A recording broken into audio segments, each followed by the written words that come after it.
ونستغفره ونؤمن به ونتوكل عليه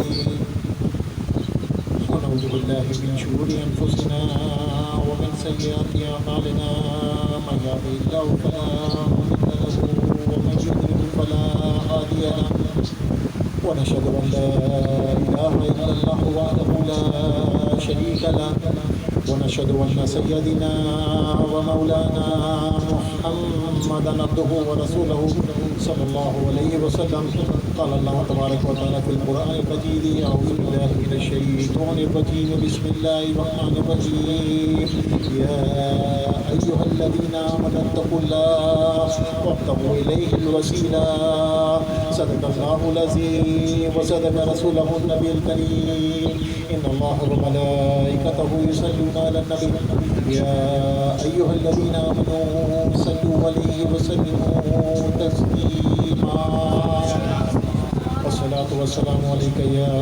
سيدي يا رسول الله وعلى آلك وأصحابك يا حبيب الله رب اشرح لي صدري ويسر لي أمري واحلل عقدة من لساني يفقهوا قولي اللهم رب يسر ولا تعسر وتمم بالخير.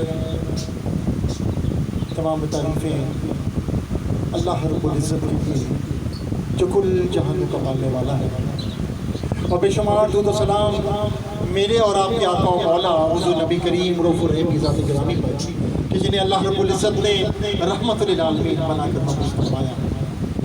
حمد و ثنا کے بعد سب سے پہلے تو اللہ تبارک و تعالیٰ کا دل کی عطا گہرائیوں سے شکر ادا کرتے ہیں کہ اس رب کریم نے ہمیں بے شمار نعمتوں سے نوازا، اور سب سے بڑی اس کی نعمت یہ کہ ہمیں اپنے پیارے محبوب کا امتی بنا دیا. اور پھر دعا کریں کہ اللہ تبارک و تعالیٰ مجھے حق بات کہنے کی اور آپ کو حق بات سن کر اس پر عمل کرنے کی توفیق عطا فرمائے. آمین یا رب العالمین. حضرات گرامی،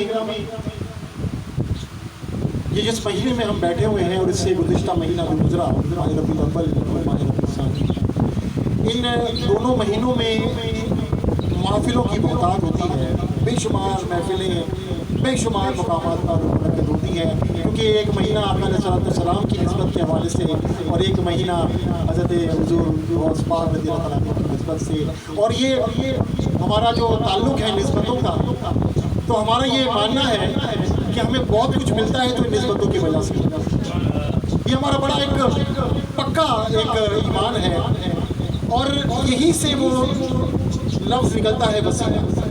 جب ہم کہتے ہیں نا کہ ہمیں اس فلاں کی نسبت سے ملا ہے، ہمیں آقا علیہ السلام کی نسبت سے ملا، آقا علیہ السلام کے طفیل ملا، حضرت غوث پاک کے طفیل ملا، تو یہیں سے وہ بات نکلتی ہے کہ وسیلہ صحیح ہے یا نہیں، وسیلے کو لینا چاہیے یا نہیں لینا چاہیے. تو آج انشاءاللہ تعالیٰ ڈاکٹر صاحب نے جیسے حکم دیا، میں کوشش کروں گا کہ مختصر وقت میں اپنی طرف سے نہیں، قرآن اور قرآن پاک اور حدیث کی روشنی میں انشاءاللہ تعالیٰ ہم یہ سمجھیں گے کہ وسیلہ لینا جائز ہے یا وسیلہ لینا ناجائز ہے. اور سب سے پہلے میں نے قرآن پاک کی آیت مبارکہ سے آغاز کیا، اور یہ جو لفظ وسیلہ ہے یہ میرا بنایا ہوا نہیں ہے، یہ کسی عالم دین کا بنایا ہوا نہیں ہے، کسی مفتی کا، کسی فتویٰ دینے والے کا بنایا ہوا نہیں. اللہ تبارک و تعالیٰ قرآن پاک میں ارشاد فرماتا ہے یا ایھا الذین آمنوا اتقوا اللہ وابتغوا الیہ الوسیلہ، اے ایمان والو اللہ سے ڈرو اور اللہ کی قرب حاصل کرنے کے لیے وسیلہ اختیار کرو. اب دیکھیں یہاں پر مسئلہ یہ ہوتا ہے کہ جیسے ڈاکٹر صاحب نے کہا نا کہ وہ اکثر ہم لڑائی جھگڑے میں لگ جاتے ہیں. بات یہ ہے کہ کوئی اگر ڈائریکٹ مانگتا ہے تو اس کا بھی انکار نہیں، ٹھیک ہے نا. اللہ تبارک و تعالیٰ قرآن پاک میں فرماتا ہے وَقَالَ رَبُّكُمْ ادْعُونِي أَسْتَجِبْ لَكُمْ، اور تمہارے رب نے فرمایا مجھے پکارو میں تمہاری دعا قبول کروں گا. تو اللہ تبارک و تعالیٰ سے مانگنا ڈائریکٹ، اس میں کسی کو کوئی اعتراض نہیں ہوتا، لیکن اگر کوئی وسیلہ اختیار کرتا ہے تو اس پر بھی اعتراض اس لیے نہیں ہونا چاہیے کہ اس کا حکم بھی اللہ تبارک و تعالیٰ نے قرآن پاک میں فرمایا. اور اللہ تبارک و تعالیٰ دیکھیں بات یہ ہے کہ ایمان اصل میں یہ ہوتا ہے کہ جس کے بھی طفیل مانگا جاتا ہے دینے والی ذات تو اللہ تبارک و تعالیٰ. دیکھیں اگر کسی کا یہ عقیدہ ہو جائے کہ اللہ دینا چاہے یا نہیں دینا چاہے، یہ بزرگ مجھے دے دیں گے یا یہ نبی دے دیں گے یا یہ ولی دے دیں گے، میں کہتا ہوں وہ دائرہ ایمان سے ہی خارج ہو جائے گا، وہ دائرہ ایمان سے خارج ہے، کیونکہ عقیدہ یہ ہے کہ اس دنیا میں جو کچھ بھی ملتا ہے، کسی کے بھی طفیل ملتا ہے، دینے والی ذات ایک ہے وہ رب تعالیٰ، اور یہی ہمارا پکا عقیدہ ہے۔ اب ہم سمجھنے کی کوشش یہ کریں گے کہ جب رب نے فرما دیا کہ میرا قرب تلاش کرو، میرا قرب حاصل کرو وسیلے کے ذریعے، تو اللہ تبارک و تعالیٰ نے کہا ڈائریکٹ بھی مانگ لو، مجھ سے مانگو میں تمہیں دوں گا۔ اللہ تبارک و تعالیٰ ایک اور جگہ پہ فرماتا ہے وَنَحْنُ أَقْرَبُ إِلَيْهِ مِنْ حَبْلِ الْوَرِيدِ، اور میں تمہاری شہرت سے زیادہ قریب ہوں۔ جب میں تمہاری شہرت سے زیادہ قریب ہوں تو پھر وسیلہ اختیار کرنے کی ضرورت کیا ہے؟ ڈائریکٹ مانگ لو۔ اللہ فرماتا ہے ڈائریکٹ بھی مانگ سکتے ہو، لیکن اگر تم کسی وسیلے سے آؤ گے تو پھر میں تمہیں کیسا انعام دوں گا۔ قرآن پاک سے میں ثابت کروں، قرآن پاک سے اللہ تبارک و تعالیٰ سورہ آل عمران کی آیت مبارکہ ہے، اللہ فرماتا ہے قل، محبوب آپ فرمائیے، قل ان کنتم تحبون اللہ فاتبعونی یحببکم اللہ۔ کیا فرماتے ہیں اللہ؟ اے محبوب آپ ان سے فرما دیجئے تحبون اللہ، کہ اگر یہ اللہ سے محبت کرتے ہیں، اگر یہ اللہ سے محبت کرتے ہیں، اگر ان کا دعویٰ ہے کہ یہ اللہ کی محبت میں گرفتار ہے، تو پھر ان کو ایک فارمولا دیتا ہوں۔ اللہ فرما رہا ہے کہ فارمولا کیا ہے کہ اگر یہ اللہ کی محبت کرتے ہیں تو ان کو کیا کرنا چاہیے؟ اللہ فرماتا ہے آپ ان کو فرما دیجئے کنتم تحبون اللہ، اگر یہ اللہ سے محبت کرتے ہیں فاتبعونی، تو یہ میں محبوب آپ کے قدموں میں آ جائے، آپ کی اطاعت اختیار کر لے، آپ کی غلامی اختیار کر لے۔ اب دیکھیں محبت کس سے؟ اللہ سے، محبت اللہ سے۔ اللہ فرماتا ہے مجھ سے محبت ہے، میرے محبوب کے قدموں میں آ جاؤ۔ چلو یہاں تک اگر بات ختم ہو جاتی نا تو ہم کہتے چلے اللہ نے کہہ دیا کہ محبوب کے قدموں میں آ جاؤ، اب ہوگا کیا؟ اگر محبوب کے قدموں میں آؤ گے تو ہوگا کیا؟ اللہ فرماتا ہے کل تک جب تم ڈائریکٹ تھے، جب تم کہتے تھے کہ میں اللہ سے محبت کرتا ہوں، تو تمہارا صرف یہ دعویٰ تھا، لیکن جب تم میری حکم پر میرے محبوب کے قدموں میں آ جاؤ گے، اللہ فرماتا ہے یحببکم اللہ، اللہ فرماتا ہے پھر میں تم سے محبت کرنے لگ جاؤں گا۔ جب تک تم ڈائریکٹ تھے تو تمہارا دعویٰ تھا کہ تم اللہ سے محبت کرتے ہو، جب میرے محبوب کے تھرو آؤ گے، جب ان کے وسیلے سے آؤ گے، تو اللہ فرماتا ہے میں تم سے محبت کرنے لگ جاؤں گا۔ اور پھر اللہ تبارک و تعالیٰ ڈاکٹر صابر نے صاحب نے یاد دلایا قرآن پاک کی آیت مبارکہ، یہاں تک انشاءاللہ تعالیٰ اپنی گفتگو کو قرآن و حدیث کے ہی درمیان رکھیں گے، اور جو بھی میں گفتگو کروں گا انشاءاللہ تعالیٰ میری کوشش ہوگی کہ حدیث بھی انشاءاللہ تعالیٰ بخاری شریف یا وہ حدیث ہے جو کہ صحیح حدیث ہے، جس پر کسی کا کوئی اعتراض بنتا ہی نہیں۔ اللہ تبارک و تعالیٰ قرآن پاک میں ارشاد فرماتا ہے وَلَوْ أَنَّهُمْ إِذْ ظَلَمُوا أَنفُسَهُمْ جَاءُوكَ فَاسْتَغْفِرُوا اللَّهَ وَاسْتَغْفَرَ لَهُمُ الرَّسُولُ لَوَجَدَ اللَّهَ تَوَّابًا رَحِيمًا۔ کیا فرماتا اللہ پاک؟ اے محبوب اگر یہ لوگ اپنی جانوں پر ظلم کر بیٹھے ہیں، اس ظلم انفسہم اپنی جانوں پر ظلم کر بیٹھے ہیں، تو پھر کیا ان کا تدارک کیا ہے؟ جاؤگا، آپ کی بارگاہ میں آ جائیں۔ جان پہ ظلم اپنا کیا ہے، گناہ اللہ تبارک و تعالیٰ کی بارگاہ میں کیا ہے، اللہ فرماتا ہے آپ کی بارگاہ میں آ جائیں، فاستغفر اللہ، اللہ تبارک و تعالیٰ سے استغفار کریں، معافی اللہ سے مانگے، لیکن آپ کی بارگاہ میں آ کر مانگے، اور اسی پر بس نہیں، اللہ فرماتا ہے واستغفر لہم، اور آپ بھی واستغفر لہم رسول بھی ان کے لیے دعا کریں، اور جب یہ تینوں چیزیں ہو جائیں گی لوجد اللہ توابا رحیما، اللہ تبارک و تعالیٰ بہت بخشنے والا مہربان ہے۔ اب دیکھیں بڑا سیدھا سادہ سا فارمولا تھا نا، کسی نے گناہ کیا، اللہ فرماتا میری بارگاہ میں آ جاؤ، دعا کر لو، میں تمہاری دعا قبول کروں گا تو میں معافی دے دوں گا، لیکن اللہ فرما رہا ہے طریقہ بتا رہا ہے کہ میرے محبوب کی بارگاہ میں آؤ، بارگاہ میں کس کے آؤ؟ میرے محبوب کی بارگاہ میں آؤ، اور اس بارگاہ میں آ کر اور کچھ نہیں کرو، دعا مجھ سے ہی مانگو، لیکن میرے محبوب کی بارگاہ میں بیٹھ کر مجھ سے دعا مانگو، اور اے محبوب آپ بھی ان کے لیے دعا کریں تو میں ان کو بخش دوں گا۔ اور یہ میں آپ کو ایک ابھی گفتگو ہو رہی ہے تو مجھے یاد آیا، مولانا طارق جمیل صاحب ایک محفل میں گفتگو فرما رہے تھے، انہوں نے اسی آیت مبارکہ پر گفتگو کی، وہ فرمانے لگے کہ آقا علیہ السلام کی وصال کی کئی سال بعد ایک صحابی رسول، میں نام ان کا اکثر بھول رہا ہوں،